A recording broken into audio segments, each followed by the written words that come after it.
자, 오늘 말씀은 이제 사무엘하 11장 말씀입니다.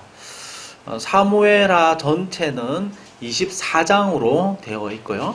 사무엘하 전체는 다윗에 관한 말씀으로만 이루어져 있습니다. 그래서 지난 시간 사무엘하 7장을 보았는데요. 사무엘하 7장부터 지금 11장 바로 앞에 10장까지는 다윗의 최고의 전성기라고 할 수 있습니다. 그런데 이제 이 11장을 분기점으로 해서 다윗의 인생은 그야말로 이제 내리막의 인생이 됩니다. 다윗의 전체 이 전성기라고 할 수 있는 장을 꼽으라면 한 3장에서 4장밖에 되지 않습니다. 근데 다윗의 인생에서 내리막이 계속해서 이어지는 아주 중요한 사건이 바로 우리가 너무나 잘 아는 이 밧세바 사건입니다. 밧세바에 대한 말씀을 아마 많이 들어보셨을 겁니다. 근데 밧세바에 관한 이 다윗과의 관계에서 문제에 이 말씀에 대한 오해가 조금 있는 것 같습니다. 그래서 이 말씀을 한번 예전에도 이제 전하고 나서 이런 질문을 많이 받았는데요. 밧세바가 먼저 유혹한 것이 아니냐? 이런 질문을 되게 많이 받았고, 아직도 이 본문에 대해서 밧세바가 먼저 다윗을 유혹했다 이렇게 보는 시각이 참 많이 있는 것 같습니다. 근데 성경 말씀을 1차적으로 본문 있는 그대로 잘 이해를 해야지 우리가 잘 해석하고 의미를 찾을 수 있고 잘 적용을 할 수가 있습니다.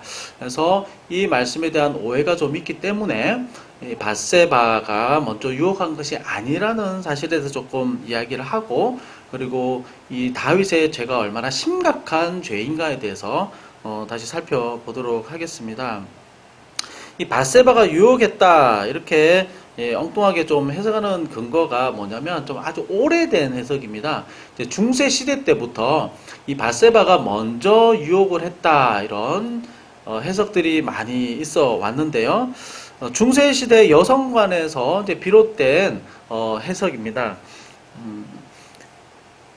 여성의 인권이 이렇게 인정을 받은 게 사실은 불과 100년이 지금 되질 않죠. 그 전까지는 여성에 대해서 굉장히 좀 비하하거나 또 여성의 인권이 사실은 없었습니다. 특히 중세 교회에서 교부들은 이 여성을 아주 비하하는 표현들을 참 많이 했었습니다. 뭐 악마의 소굴, 뭐 남자가 잘못되면 무조건 다 여성의 책임, 이런 식으로 여성에 대한 그 시각이 별로 좋지가 않았던 거죠. 그래서 이 밧세바에 관한 명화들, 유명한 이 그림들이 많이 있습니다.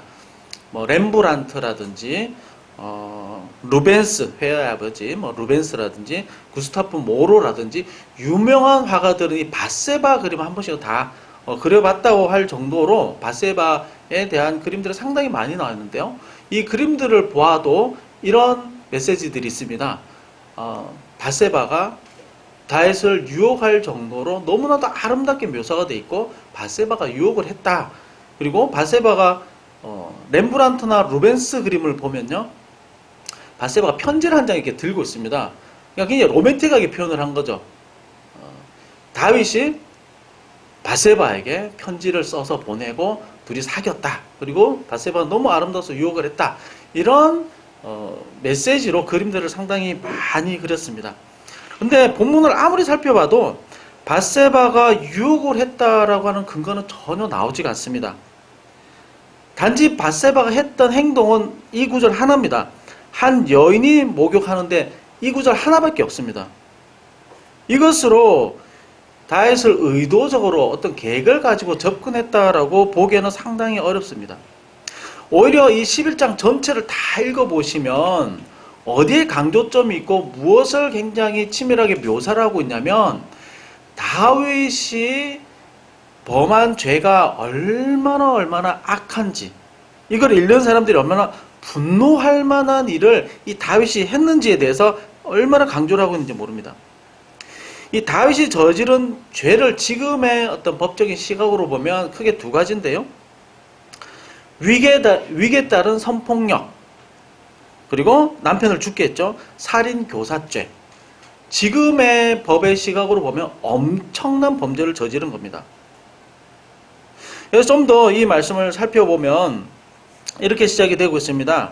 1절에서 왕들이 출전할 때가 되매라고 이제 시작이 되고 있는데요. 이게 무슨 말이냐면 이 당시에 이 팔레스타인 지방은 봄과 가을에 주로 전쟁을 많이 했습니다.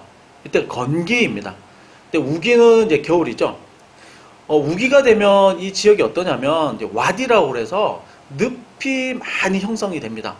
그러니까 평소에는 마른 땅인데 비가 오면 이제 축축하게 젖는 땅들이 굉장히 많이 있죠. 그래서 뭐 마차나 말이나 사람들이 다니기 굉장히 불편합니다. 그리고 비가 올 때에 주로 농사를 많이 지었는데요. 이제 봄과 이제 가을이 되면 비도 그치고 이제 농사일도 없고 도로 사정도 아주 좋습니다. 이동하기가 편한 거죠. 그래서 지금 배경은 전쟁하기 좋은 때, 그러니까 전쟁을 많이 하는 지금 시기다. 이걸 이야기를 하고 있습니다. 이때 다윗이 어떻게 하고 있냐면 요압 장군을 보내고 요압 장군에게 모든 군사를 다 붙여서 지금 총동원을 해서 지금 전쟁을 하고 있는 때입니다. 근데 1절에 다윗만 남았더라 이렇게 얘기했는데 원어에 보면 그러나 다윗은 남았다. 그러나가 원래 들어있습니다. 그러나 다윗은 남았더라. 그리고 지금 랍바성을 포위를 하고 있는데요. 이제 12장 마지막에 보면 요압이 이 랍바성을 다 포위하고 나서 다윗에게 좀 내려오시라고 이제 간청하는 장면이 나오는데요. 다윗이 지금 가야 되는 상황인 겁니다. 그러니까 하도 안 오니까 요압 장군이 랍바성을 거의 다 이제 포위를 하고 이기고 나서 신하를 보내서 다윗 왕이여 좀 내려오십시오. 제가 함락시키면 제 이름으로 이 성을 함락시킨 것이고 제 이름으로 전쟁을 이긴 것이 되니까 다윗이 와서 좀 마무리를 좀 지어주면 어떻습니까? 라고 이제 간청할 정도로 이 랍바성 싸움에서 다윗이 꼭 있었어야 되는 이런 지금 상황인 거죠. 그런데 1절은 다윗이 당연히 가야 되지만 그러나 가지 않았다 라는 말씀을 하고 있고요. 그다음 이어지는 2절의 말씀은 지금 1절의 상황과 너무나도 상반된 말씀을 하고 있습니다. 자, 2절에서 뭐라고 했냐면 저녁 때에 다윗이 그 침상에서 일어나 이렇게 시작이 되고 있습니다. 그러니까 1절에서는 굉장히 치열하게 싸우고 온 이스라엘 군대가 다 동원이 돼서 지금 랍바성을 둘러싸고 암몬 족속과 지금 치열하게 전쟁하는 그런 상황인데 그러나 다윗은 가지 않고 저녁 때에 다윗이 침상에서 일어났다 이렇게 얘기를 하고 있습니다. 그러니까 의도적으로 굉장히 대비가 되는 거죠. 부하들은 전쟁터에서 다 동원해서 목숨을 걸고 싸우고 있는데 왕은 저녁 때 늦게 일어났다. 그리고 또 침상에서 일어났다. 옥상에서 거닐고 있다. 이렇게 얘기를 하고 있습니다. 다윗이 만약에 낮에 막 놀고 뭐 그 전날 밤에 막 놀고 만약에 저녁에 일어났다 하더라도 왕은 그리고 경건한 이스라엘 사람들 하루에 3번씩 기도를 해야 되는데 이 다윗은 전혀 기도했다는 내용이 없죠. 그리고 태평하고 게으르게 옥상에서 지금 거닐고 있는 겁니다. 거닐다가 마침 다른 사람 집을 보게 된 거죠. 그때 어떤 여자가 목욕을 하고 있는 것을 보게 된 겁니다. 그래서 4절에서 이제 다윗이 신하를 시켜서 이제 뒷조사를 하죠. 그리고 신하를 시켜서 데려오게 합니다. 그러니까 어떤 명화에서 나오는 것처럼 뭐 편지를 써서 보내고 둘이 뭐 이런 로맨틱한 내용이 있는 것이 아니라 신하를 시켜서 이제 데려오게 합니다. 왕의 권위로 지금 데려오는 거죠. 그러면 이런 질문을 할 수 있습니다. 아, 밧세바가 얼마든지 거부할 수 있지 않았느냐? 밧세바도 자기 의견 얼마든지 피력할 수 있었다. 밧세바도 뭔가 마음이 있었으니까 이렇게 일이 일어난 거 아니냐라고 이야기할 수 있는데요. 이 지금 3절에 보게 되면 밧세바의 아버지가 누구인지 나오는데요. 엘리암이라고 나오고 있습니다. 엘리암이 누구냐면 다윗의 아주 용맹한 장수 30명이 나오는데요. 30명 중에 한 명이었고요. 그리고 밧세바의 할아버지가 누구냐면 아히도벨입니다. 다윗의 책략가, 전략가였습니다. 그러니까 밧세바의 가족은 모두 다윗과 아주 밀접한 관련이 있는 신하들이라는 거죠. 그러니까 밧세바가 더욱더 거부할 수 없는 겁니다. 얼마든지 다윗은 신하를 마음대로 조종할 수 있고 그 명령에 따라서 어디든 보낼 수 있었습니다. 그러니까 바세바의 남편 우리아도 최전선으로 보낼 수 있었던 거죠. 그래서 죽었는데요. 바세바는 지금 자기의 의견을 필요할 수 있는 지금 상황이 아닌 겁니다. 온 가족이 다윗에게 충성하는 가족들이었기 때문이었습니다. 결국 다윗은 바세바를 범하고 말죠. 그리고 큰 문제가 생깁니다. 아이를 가지게 된 거죠. 이제 다윗이 이제 마음이 엄청 급해진 겁니다. 이걸 빨리 덮고 빨리 숨겨야 됩니다. 어떻게 합니까? 전쟁터에 지금 나가 있는 바세바의 남편을 지금 불러들이는 거죠. 우리아를 불러드립니다. 그리고 합방을 시키려고 지금 계획을 세우죠. 근데 우리아가 들어갑니까? 안 들어갑니다. 그리고 몇 번의 시도를 하냐면 다윗이 이걸 지금 3번이나 시도를 하고 있습니다. 마지막에는 우리아에게 술을 잔뜩 먹여서 막 아주 만취한 상태를 만들어서 그래서 막 이렇게 밀어 넣으려고 했는데도 우리아가 들어가질 않습니다. 지금 이 우리아는 얼마나 충직한 신하인지 모릅니다. 얼마나 충성되고 얼마나 좋은 군인입니까? 지금 전쟁터에서 싸우고 있는 우리 동료들이 얼마나 많은데 내가 술 먹고 내가 아내와 이렇게 같이 하루를 지낼 수 없습니다. 저는 밖에서 지내겠습니다. 술이 만취된 상태에서도 이렇게 충성된 모습을 보여주고 있는 겁니다. 근데 다윗은 어떻습니까? 이 사람은 어떻게든 밀어넣어 자기 죄를 덮으려고 하는 거죠. 너무나도 상반된 지금 태도를 보여주고 있는 겁니다. 다윗이 계획대로 안 되니까 결국 어떻게 합니까? 3번이나 밀어넣는데 술 취하게 만들어서 밀어넣으려고 그래도 안 들어가니까 자기의 죄가 이제 드러나게 생긴 거죠. 그래서 이제 우리아를 죽일 계획을 세우는 겁니다. 그래서 우리아를 다시 전쟁터로 내보내는데 우리아에게 편지를 하나 지어주죠. 어떤 편지입니까? 다윗이 이 편지를 너의 상관인 요압에게 갖다 줘라 라고 이야기했는데 이 편지에는 어떤 내용이 들어있었냐면 이 편지를 들고 가는 우리아를 최전선에 내보내서 죽여라. 이거 얼마나 끔찍합니까? 우리아가 편지를 들고 자기는 충성을 다해서 휴가를 받은데 휴가를 쓰지도 않은 거지 않고 다시 전장으로 뛰어가서 아주 충직하게 이 편지를 들고 자기 상관에게 편지를 전달해 주는데 이 편지는 살생부인 거죠. 자기가 죽는 편지가 지금 들어있는 겁니다. 그것도 모르고 요압 장군에게 이 편지를 건네다 주는 거죠. 요압은 명령대로 합니다. 이 우리아를 죽을 수밖에 없는 최전선 제일 앞에 전쟁터에 내보내서 우리아를 죽게 만드는 겁니다. 다시 말하면 다윗은 살인을 지시한 겁니다. 살인 교사이죠. 이 11장의 내용은 얼마나 끔찍한지 모릅니다. 자세히 읽으면요, 막 되게 화가 납니다. 어떻게 사람이 악해도 이렇게 악할 수가 있는가? 자기 죄를 덮으려고 어떻게 이렇게 충직하고 너무나도 충성된 이런 신하를 이렇게 죽일 수 있는가? 그 방법도 다른 사람을 통해서 둘러서 시킨 것이 아니라 우리아가 죽을 수밖에 없는 그 살인 명령이 들어있는 이 편지를 우리아가 들고 가게 만든 겁니다. 너무나 끔찍하죠. 너무나도 화가 납니다. 자세히 읽으면 정말 화가 납니다. 그거 정말 잔인합니다.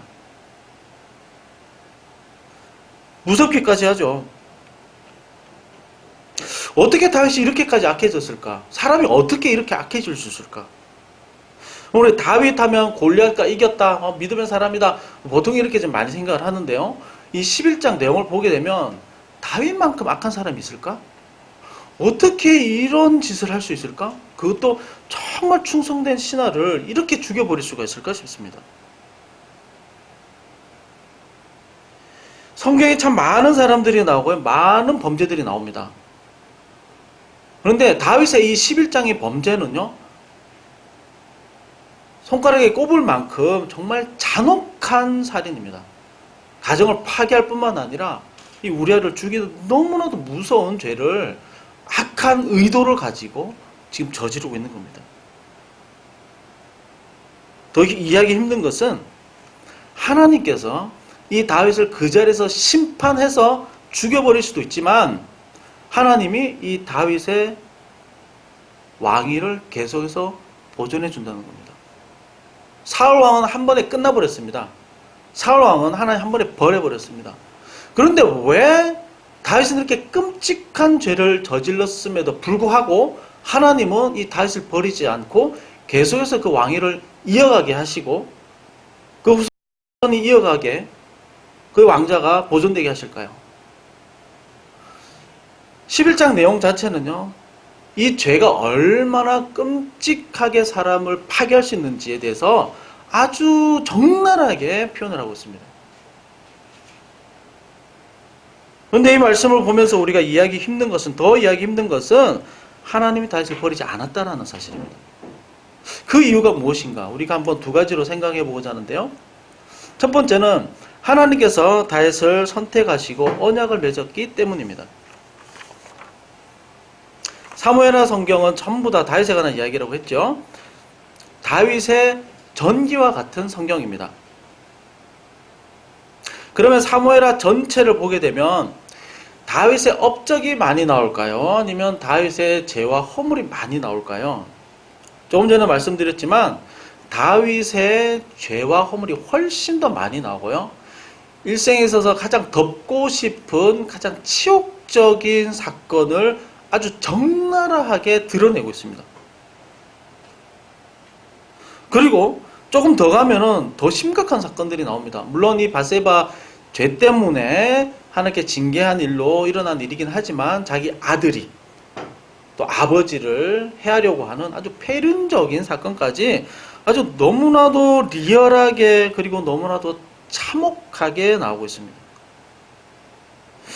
지금 다윗의 전기입니다. 다윗의 일생을 다 이렇게 기록한 성경인데 저 같으면 제가 왕이었고 제가 한 나라를 다스린 사람이라면 좋은 것만 추려가지고 좋은 점만 이렇게 예쁘게 포장해서 기록할 것 같습니다. 그런데 다윗의 일생인데요. 그래도 왕이고 한 나라의 최고의 권력자 아닙니까? 근데 이 사람의 일생을 기록하는 성경이 너무나도 감추고 싶고 인생에 있어서 가장 치욕적인 사건을 그것도 너무나도 상세하게 그 워딩까지 다 표현해가면서 기록을 하고 있다는 겁니다.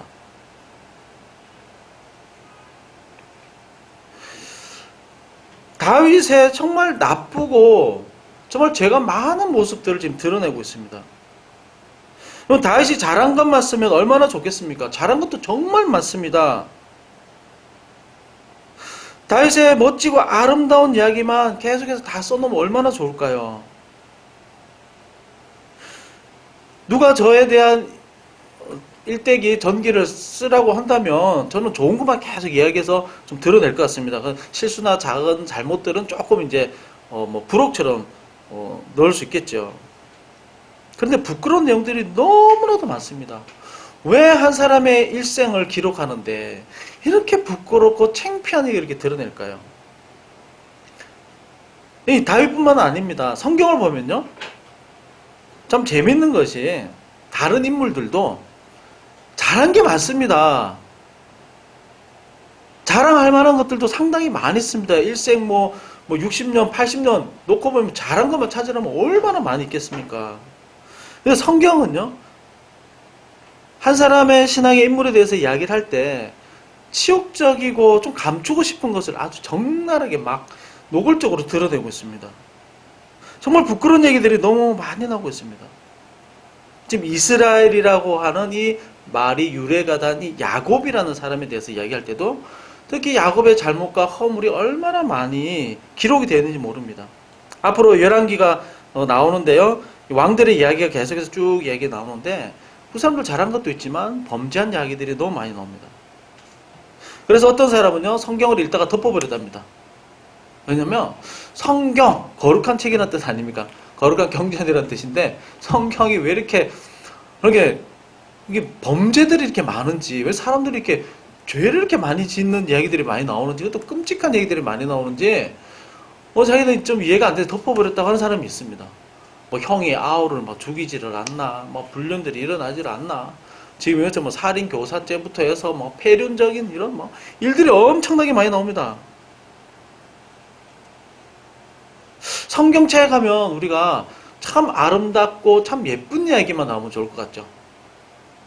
성공한 이야기만 참 나오면 좋을 것 같죠. 이 책을 읽기만 하면 다 잘 될 것 같고 꿈과 희망이 가득 찬 그런 이야기로 막 그냥 막 쭉 이어져 있어서 읽기만 하면 힘이 불끈불끈 솟는 그런 내용들만 있으면 얼마나 좋겠습니까? 그러면 기왕이면 이 모범적인 이야기들, 신앙의 인물들 또 우리 위인들 보면은 정말 존경스러운 이야기들만 쫙 나오지 않습니까? 성경은 좀 거꾸로입니다. 왜 그럴까요? 왜 그럴까요? 너무나도 현실적인 책입니다. 성경은요. 지금 우리의 삶의 현실과 우리의 내면을 정직하게 들여다봤을 때 우리의 모습과 결코 이 사람들이 다르지 않다는 것을 아주 웅변적으로 증언을 하고 있는 겁니다. 여러분 잘 기억하시기 바랍니다. 신앙이라는 것은 결코 세련되거나 고상한 것이 절대로 아닙니다. 신앙은 믿지 않는 사람들을 볼 때 부러워할 만한 너무나도 아름다운 것으로 이렇게 포장된 것이 절대로 아닙니다. 신앙은 죄와 어둠에서 시작이 됩니다. 우리 신앙이라고 하는 것은 죄와 어둠을 전제하지 않고서는 이야기할 수가 없습니다. 우리가 얼마나 어두움 가운데 있었는지, 이 어두움과 죄가 얼마나 우리를 비참하게 만들었는지 이것을 철저하게 분석하고 끄집어내고 직면하는 것에서부터 신앙이란 시작하는 것입니다. 그래서 교회라는 이름이 뭡니까? 헬라어로 에클레시아라고 그러죠. 에크, 밖으로, 레시아, 불러내다. 어둠 가운데 있던 사람들을 불러내서 빛 가운데 거하게 한 그 사람들의 모임이라는 거죠. 전제는 어둠 가운데 있었다는 겁니다. 그래서 교회는, 그리고 신앙을 가진 사람들은 믿음의 사람들이라 할지라도 그 안에 무엇이 많은 겁니까? 죄와 허물이 너무나도 많은 겁니다. 상처가 너무 많이 있는 겁니다. 정말 부족함이 많이 있습니다. 교회는 의인이 모인 곳이 아니라 누가 모인 곳입니까? 죄인이 모인 곳입니다. 이 전제는 대단히 중요합니다. 그래서 우리는 서로 너무나도 서로 부족하고 허물 많고 저 자신을 봐도 제 안에 사람을 찌르는 것이 얼마나 많은지 모릅니다. 이것을 발견하는 것이 교회의 시작입니다. 내가 철저하게 하나님 앞에서 정말 어두운 가운데서 있고 내가 정말 뭐가 많이 나 있고 내가 정말 상처가 많이 있다는 것을 깨닫고 알고 그리고 나를 불쌍히 여기셔서 은혜를 베풀어 주신 그 은혜와 사랑이 얼마나 큰지 고백하는 사람들의 모임인 거죠. 절대 완전하지 않습니다. 아직까지 다듬어지지 않은 죄의 모습과 허물들이 얼마나 많은지 모릅니다. 그 때문에 끊임없이 갈등이 일어나기도 하지요. 그렇지만 모든 교회가 파괴되거나 다 흩어지지 않는 이유는 우리 가운데 예수 그리스도께서 우리가 연합됨으로 그 연합이 우리 형제들과 자매들과의 파생적인 연합을 이루심으로 해서 그래서 이 교회 가운데 서로 회개가 있고 또 그 회개 가운데 은혜 주심으로 은사가 발현이 되어서 연합하게 만드시는 거죠. 하나님의 일이신 거죠. 예수님이 왜 오셨는가? 예수님 오신 목적을 분명히 말씀하셨습니다. 예수님 의인을 부르러 오신 것이 아니라 죄인을 불러서 회개시키러 오셨다고 말씀하셨습니다.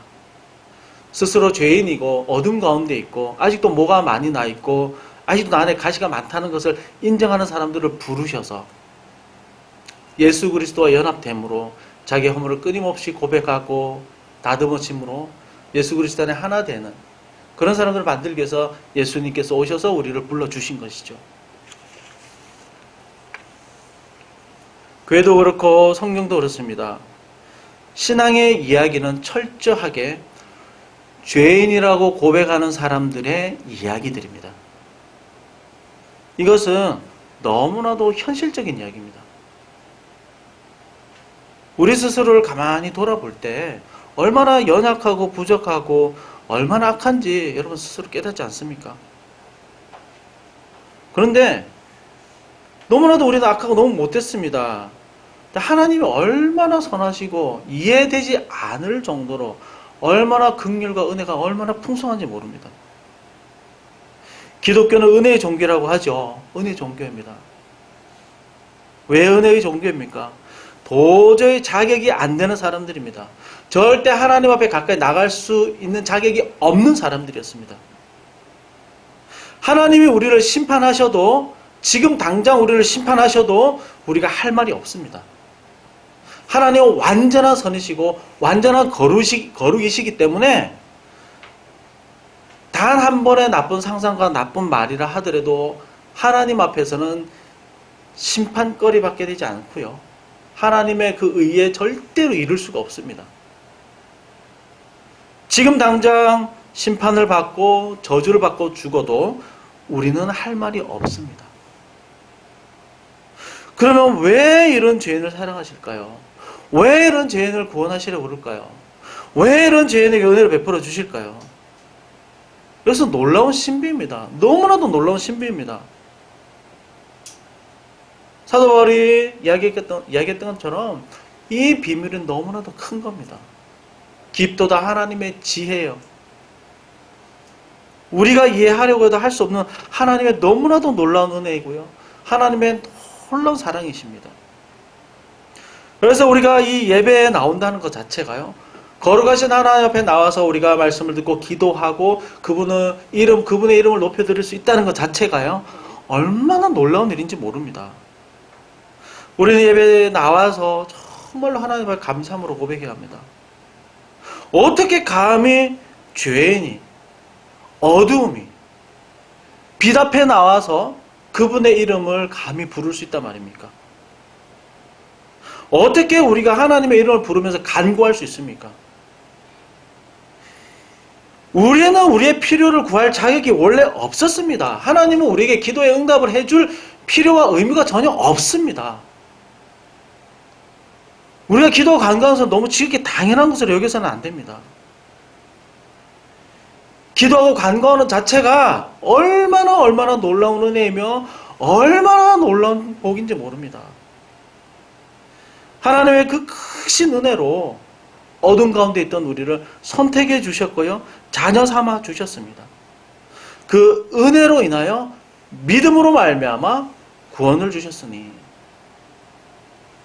은혜가 먼저이죠. 우리에게 믿음을 불어넣어 주셨습니다. 믿음에 반응해서 우리가 움직여서 하나님 앞에 나올 수 있게 되었죠. 이것이 다 하나님의 은혜인 겁니다. 지금 다윗은 심판받아 마땅합니다. 죽어야 합니다. 눈에는 눈, 이에는 이라는 율법에 따르면 다윗은 100번 죽어 마땅합니다. 왕의 자격이 전혀 없습니다.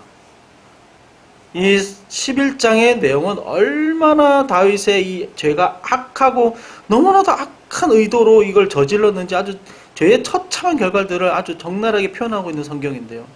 이런 다윗이 어떻게 왕의 자리를 유지할 수 있을까요? 왜 사울왕처럼 버림받지 않았을까요? 그것은 바로 지난 시간에 보았던 사무엘하 7장에 있는 하나님의 선택하시고 언약하시고 약속하신 말씀 때문이었습니다.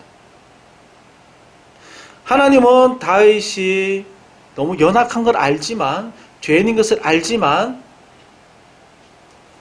혹시 실패하고 또 넘어지고 쓰러질 것을 아마 아셨을 수도 있지만, 그럼에도 불구하고 하나님은 다윗을 선택하기를 기뻐하셨고요, 그의 왕위를 영원히 지속하겠다고 약속하셨습니다.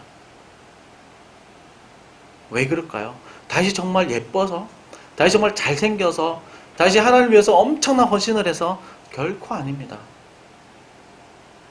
하나님의 알 수 없는 주권적인 하나님의 지혜로 선택하신 것 말고는 우리는 더 이상 설명할 길이 없습니다. 너무나도 큰 은혜인 것이죠. 이 약속 때문에, 하나님이 말씀하셨기 때문에 이것을 근거로 다윗은 어마어마한 죄를 지었지만 사울처럼 버림받지 않을 수 있었던 겁니다. 그리고 사무엘 7장 말씀처럼 네가 앞으로 죄를 짓더라도 사람 막대기가 인생 채찍으로 너를 징계하며 다루어 가실 것을 말씀하셨습니다.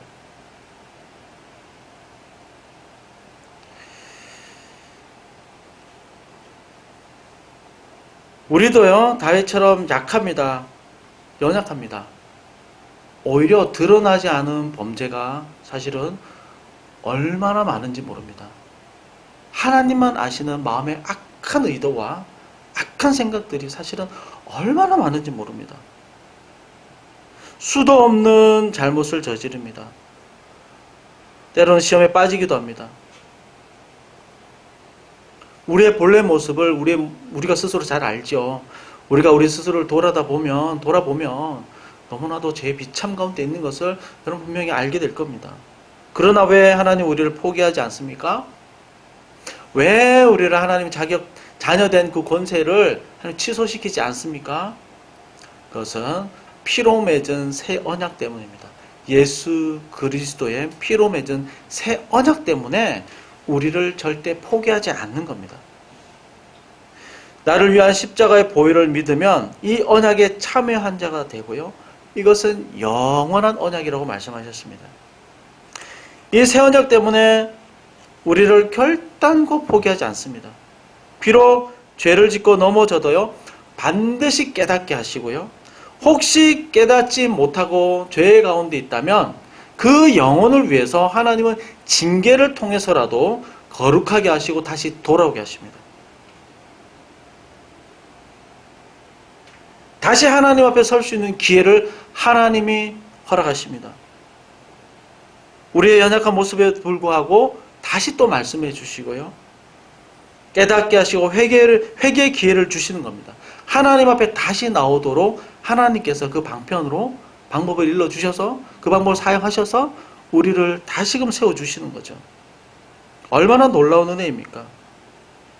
우리가 매주 하나님 앞에 나와서 예배할 수 있다는 것 자체가 너무나도 귀한 은혜, 우리를 다시 불러주신 은혜인 겁니다. 어떻게 우리가 매주 이렇게 나올 수 있게 되었습니까? 우리는 그 다음 주 안 나올 수도 있습니다. 시험에 빠져서요, 하나님을 완전히 다 잊어버리고 너무 실망이 커서 예배 나오지 않을 수도 있습니다. 기도하지 않을 수도 있습니다.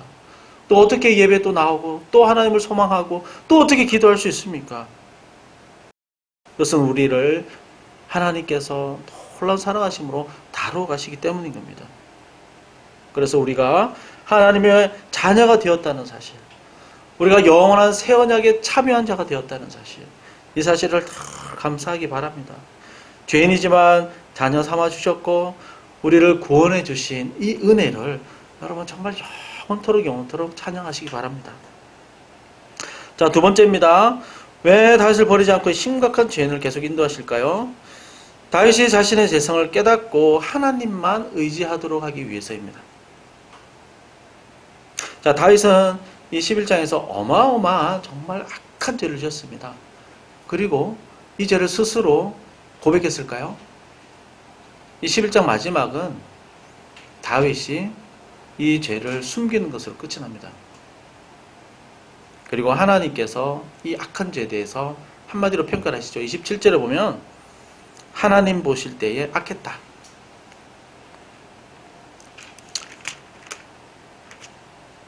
여호와 보시기에 악하였더라 하고 11장이 끝이 납니다. 하나님 보실 때 얼마나 괘씸했을까요? 7장에서는 정말 상상하지도 못한 어마어마한 복을 주셨습니다. 외부의 적을 막아주겠다. 내부의 쿠데타를 막아주겠다. 그리고 너의 왕조가 영원하도록 내가 너를 보호하고 지켜주겠다. 너를 위대한 왕으로 만들어주겠다. 얼마나 하나님이 복을 많이 주셨습니까? 다시 뭔가 그런 걸 받을 만한 엄청난 하나님을 기쁘시게 할 만한 일을 해서 받은 것도 아니고요. 그 한 일에 비하면은 진짜 비교 안 될 정도의 엄청난 복을 주셨습니다.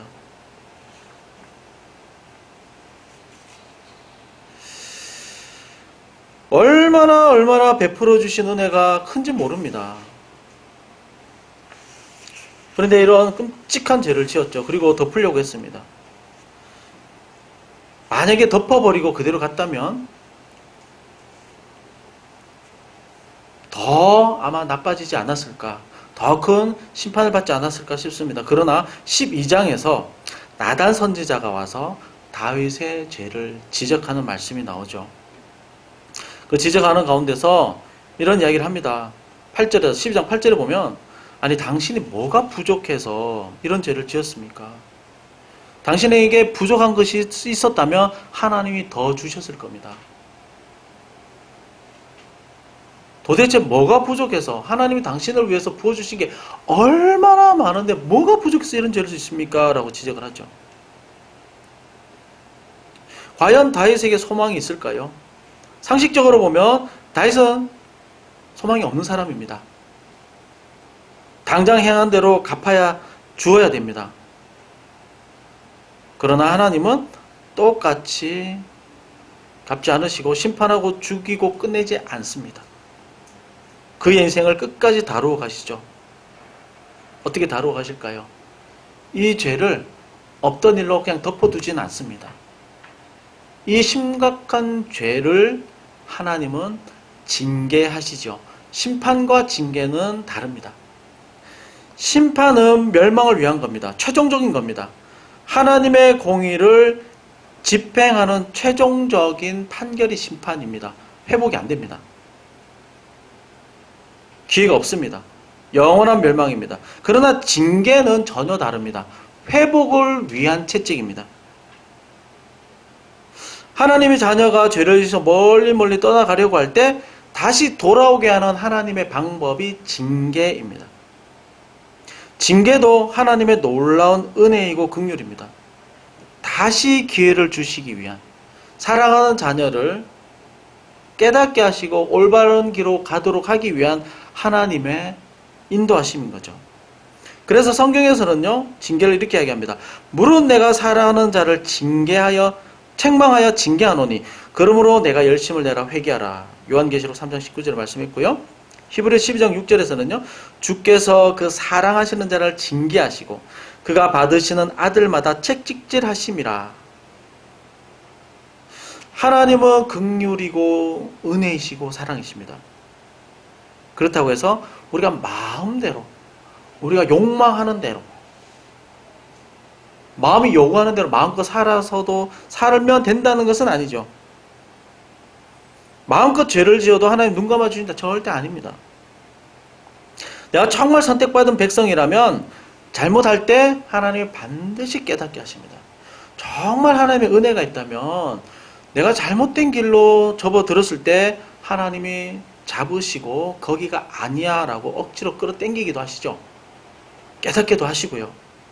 회개하는 마음을 주십니다. 이게 너무나 큰 은혜입니다.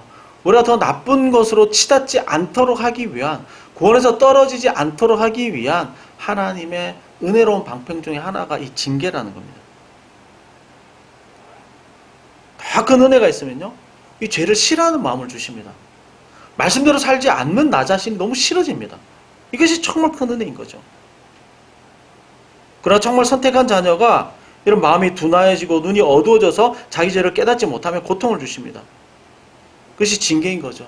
이것도 놀라운 은혜인 겁니다. 12장에서 이제 나단 선지자가 다윗의 죄를 지적하고요, 고백하도록 부끄럽게 하십니다.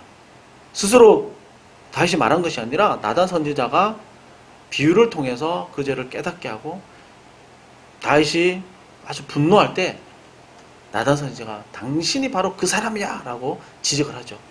따끔합니다. 그리고 앞으로 있을 다윗에 대한 징계를 말씀하시죠. 당신의 집에 이제 칼이 떠나지 않을 겁니다. 당신의 아들이 당신을 반역하고 당신에게 아주 큰 어려움을 줄 겁니다. 앞으로 받게 될 징계를 선언합니다. 그리고 다윗이 하나님 앞에 이 사건으로 고백하게 되는 시편이 있는데요, 시편 51편입니다. 시편 51편에 보면 제목이 있는데요, 이렇게 나와 있습니다. 다윗이 밧세바와 동침한 후 선지자 나단이 그에게 왔을 때라고 해서 시편 51편 제목이 써 있습니다. 여기서 다윗이 뭐라고 얘기를 하냐면, 하나님 앞에서 철저하게 자신의 죄를 고백합니다. 회개하면서 내 자신이 정말 누구인지, 나의 본질이 무엇인지 처절하게 깨닫게 됩니다. 5절에서 뭐라고 그러냐면, 내가 죄악 중에 출생하였으며 어머니가 죄 중에서 나를 잉태하였습니다. 이 사람의 죄성이라는 것이 얼마나 뿌리 깊은지 비로소 깨닫게 되는 거죠. 그러니까 원죄를 부정하고 원죄를 잘 인식하지 못한다고 하더라도 이 말씀으로 원죄에 대한 우리가 성경 구조를 삼는데요. 실제로 원죄라는 건 너무나도 뿌리 깊게 우리 가운데 박혀 있는 겁니다. 물론 원죄에 대한 책임은 예수 그리스도의 십자가로 무죄로 선고해서 끝났지만 이 죄의 오염은 아직도 남아 있죠. 그래서 예수님이 승천하시고 성령 하나님을 보내주심으로 성령 하나님 우리 안에 내주하셔서 죄의 오염을 계속해서 해결해 가십니다. 그것이 우리가 삶 가운데서 회개하고 깨닫고 또 회개하고 하는 그 과정을 통해 우리가 성화를 이루게 되는 것이죠. 이 다윗은 깊이 자기 죄를 깨닫고 얼마나 뿌리 깊은 죄인인지 그걸 하나님 앞에 철저하게 고백을 합니다. 그냥 내가 나쁜 놈입니다 이 정도가 아니라 나는 원래부터 근본 뿌리가 정말 깊은 죄악 가운데 있었군요. 이것을 고백하는 겁니다. 그리고 나서 정말 하나님이 원하시는 것이 무엇인가, 정말 나에게 하나님이 원하시는 무엇인가 그 고백하는데요. 시편 51편 17절에서 사무엘 선지자와 비슷한 얘기를 합니다. 하나님께서 구하시는 제사는 상한 심령이라. 하나님께서 구하시는 제사는 외형적인 큰 소를 드리고 살찐 짐승을 드리고 활에게 불태우고 눈에 보이는 거창한 어떤 종교적 행위가 아니라 눈에 보이지 않는 상한 심령이라. 하나님 정말 이걸 원하시는구나. 하나님 정말 원하는 제사와 예배가 바로 상한 심령이구나. 이것을 깨닫게 됩니다. 다윗은 하나님의 징계를 받습니다. 앞으로도 고통이 계속됩니다. 그러나 이것으로 자기의 죄가 얼마나 뿌리 깊은지, 그렇지만 이런 나를 선택하시고 왕으로 불러주시고 자녀를 삼아주시고 내게 구원을 해주신, 나를 구원해주신 이 은혜가 얼마나 놀라운지 그냥 평생토록 고백하게 됩니다. 징계가 떠나지 않았지만, 어려움과 고통이 있었지만 이 가운데 하나님 앞에 엎드릴 때마다 주님, 내가 정말 죄인이군요. 내가 정말 철저하게 무능하군요. 하나님 앞에 나갈 수 없는 사람이었군요. 늘 찢어지고 상한 마음으로 엎드릴 수밖에 없었습니다. 그러나 이것이 바로 하나님 앞에서의 우리의 본래에 가져야 하는 태도였습니다. 이것을 다윗은 평생토록 고백하는 것이죠. 하나님께서 우리에게 정말 원하시는 것은 우리가 얼마나 잘 살고 의롭게 살고 얼마나 보기 좋게 살고 있느냐가 아닙니다. 하나님께서 진정으로 원하시는 것은 우리가 본래 누구였는지 하나님 앞에서 깨닫고 고백하는 것 자체가 얼마나 이것이 중요한 일인지 모르고요. 그것을 깨달았을 때 하나님 앞에 나와 예배드리며 나의 찢어진 마음과 나의 연약함과 죄를 통해서 상한 마음으로 나의 너무나도 어둠 가운데 있던 이 모습으로 이를 그대로 드러내고 고백하면서 하나님이 얼마나 크고 놀라우신지, 이런 나를 구원하신 것이 정말 이해가 안 될 정도로 하나님이 얼마나 좋으신 분이신지, 얼마나 선한 분이신지, 은혜로운 분이신지, 이것을 정말 깊이 찬양하고 높여드리고 영원토록 하나님께 감사하는 것입니다. 이것이 정말로 하나님 우리에게 원하시는 것이죠. 오늘 말씀에서 11장은요, 죄의 비참함과 그 죄가 얼마나 악해질 수 있는지 정말 잘 묘사를 하고 있고 그것을 강조하고 있는 성경입니다.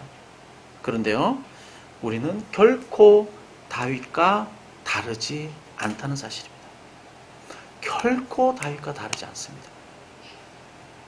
우리도 우리의 내면을 살펴보면 너무나 부족하고요, 너무나 죄가 많고요, 너무나도 악합니다.